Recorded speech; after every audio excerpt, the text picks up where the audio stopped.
Users only. Welcome to the numbers, how to use numbers to make T-chart video. So we are going to, when you open up numbers, you're going to get this thing here. We want to go to a blank start. And we want a blank one here as well. This is going to load up a template. This is different than Excel. And in here, you'll see I already have a table that's highlighted. First thing you're going to do is going to click on that table and delete. Okay, we don't want a really big table like that because we're going to have several tables on this. Good news is that Keynote is actually easier to do this in than Excel. The one thing is that you won't be able to load these up to your locker. No, that's not true. You will be able to load it up to your locker, but it's difficult to access this off of a PC. So in class, if you're using numbers, I'll send you down to the Mac lab to do the work you need to do there. For your information, if you have a Mac, your own computer, bring it in this week and you can use it. We won't be using the internet, so you'll be able to do everything on your computer. So very first thing we're going to do here is we are going to add a text box way up in the top corner here. So you click on text box and it always puts it in the weirdest spots. So you click on it and drag it. Those squares mean that you can make it bigger. So this is going to be Mr. Paul's data collection. Good enough. Like in all Mac, just highlight it. Where you see the number here, that's going to be your font size. I always like to make it a little bigger, and I often like to bold that. Now I'm just going to see if I can zoom in on this a little bit, just for the purposes of this video. Zoom in. There we go. Hopefully that'll be a little clearer for you on your screen. Next thing we're going to do is we're going to add another text box, because this is going to be the title of our first graph. Now you'll love this. Do you see how I get that blue line? Okay, that blue line, it auto aligns my text so it's all perfectly aligned. It's a beautiful thing in Mac. First data set is average monthly high and low temperatures in, let's go to Paris this time. Okay, not Paris, Paris. Perfect. That one's done. And if you want, you can get fancy here. Click on that black thing and we can make it blue. Isn't that beautiful? Nice. Not necessary, but just something you can do. Alright, so now I have my first data table. Now we need to go into tables, which is this up here, and you hit that drop down. And if you look at this, it gives you all kinds of different styles of chart. The one you want is the basic, because the headers are going to be at the top and the rest is going to be a lovely color of alternating white and blue. We'll click a basic one. Now as you can see, not add a header. Just going to click and drag it. For our highs and lows, we have one dependent and one independent and two dependent variables. So I don't need this D column. Now the cool thing here is that in Mac, for those of you using a laptop, you're going to double click it, okay, or just click on it, and then we can actually, how did I do that? There it is. So once you select it, you're going to click on the column once, and you can see the blue square or the blue rectangle. Then you're going to double click. So if you're using a trackpad, you hit it once with 2 fingers, or however you have your double click set up. I'm going to delete column. This now gives me my 3-column chart. So remember, the average monthly, that's going to be my independent variable. So I'm going to put bracket X. Then I'm going to type in month. I'm going to tab across. My first independent variable, lowercase y, is going to be high. And this is going to be in Celsius. My next one is another independent variable. Is it? No, let's redo that. Month is dependent. My y's are independent high. Try it again. Month is independent. I chose month. The dependent variable is the high, and the other dependent variable is the low. So whenever you click into that square, it will allow you to modify it. Next thing down, now we're going to put in January. Next one's going to be February. Next one's going to be March. Then April. Now in Excel, oh no, it's not going to do that. So you have to, yeah, in Excel you can actually extend it down, but we're going to have April, May, June, July, etc., all the way down to December. You don't have to start in January, just so you know.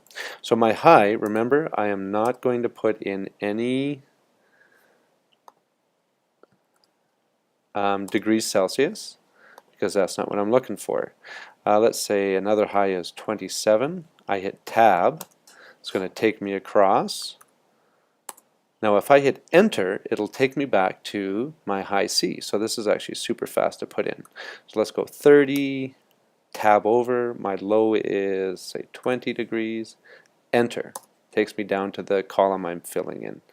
31 and 17. Again, I'm making up this data, so don't use this in any of your reports. Let's say 27 and 10. 21 and 8, etc. So you would fill that entire thing out. Now I'm going to be picky here because right now, do you see how January is aligned on the left hand side of the cell and all your numbers are aligned on the right hand? This is standard for spreadsheets. Numbers usually go to the right and words to the left. We want them all the same. So I'm going to highlight it. I'm going to click on one cell, and I'm going to drag my mouse or my trackpad over to all the data. You're going to go up to this little bar where you can see just above Mr. Paul's. And if I click on the first one, notice how all of the numbers go to the left-hand side. If I click in the center, I hit everything beautifully in the middle. This is what I'm looking for. The other thing we want to do here is, because this is a table, you're going to highlight it all. And now what we want to do is we want to add some sort of lines. Now where is this in here? This is where, let's see, insert, table. Where is it?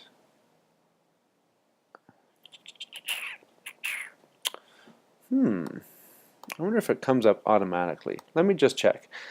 I just did the video on Excel. So, oh, see, we don't have any lines in there. So that's something that we're going to want to change. So I should be able to highlight this.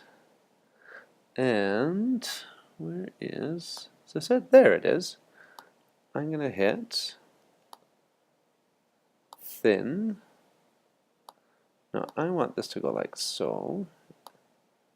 Let me just see if this works. There we go. Can I change the color? There we go. Okay. So, sorry about that, guys. I just had to figure that out. We're going to highlight the entire chart.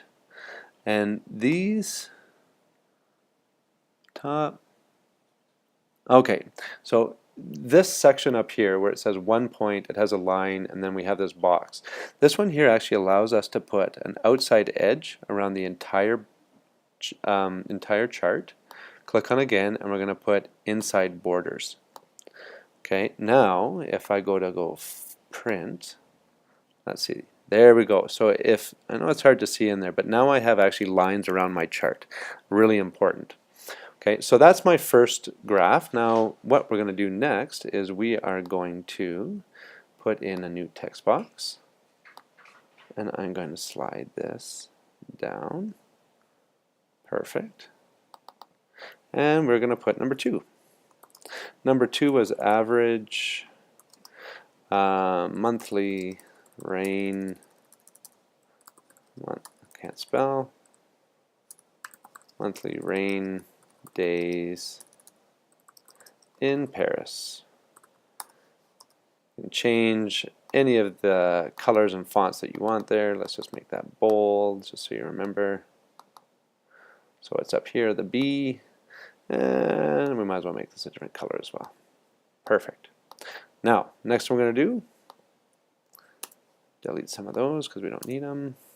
We're going to add another table. So right at the top, I'm going to go Table, Basic. Now this is going to break up another one. I'm going to align it just because I like how things look when they're aligned. Now for our general charts, I'm going to click on the column that I'm looking for, double click, and then hit delete.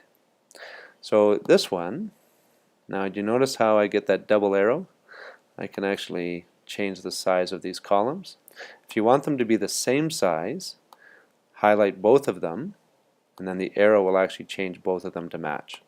So my first column is going to be my X, and this is going to be month. My next one I tabbed over there is going to be Y, and this is going to be rainfall or rain days, and this one is in days. That's my unit. Good to go. So again, I'm going to type in January, not Fanuary, January, February, March, March. If you want to be really sneaky, what you do is you go up here, highlight this, double click and copy, and you can actually go down here and go paste. Look at that. Done. Rain days, so let's say this is 4, this one's 3, this one's 2, this one's 15, this one is 20, this one is not, or what is that, 2 and 4. Again, you're going all the way. Notice how I'm not aligned. Click and highlight the whole chart, center it. Now, what we're going to do is we're going to highlight the whole chart, back up to our lines. I want an inside, go back up, and I want an outside edge. Now I should have that all done. Go up to File and check the print. And I don't have lines. Let's try that again. That's why. Highlight the line first. Go to one point. Then go outside. Then inside. There we go. Now this is looking like I have a full chart. Okay guys, so that's just the basic ways to do it. As you go down, this file will keep on getting longer and longer. Yeah, I think that's it. If you have any questions, let me know. Remember, it's not mandatory that you have this done on the computer. I can help you out with it next week if you need. All right, thank you so much, and we will see you on Wednesday. Thanks so much.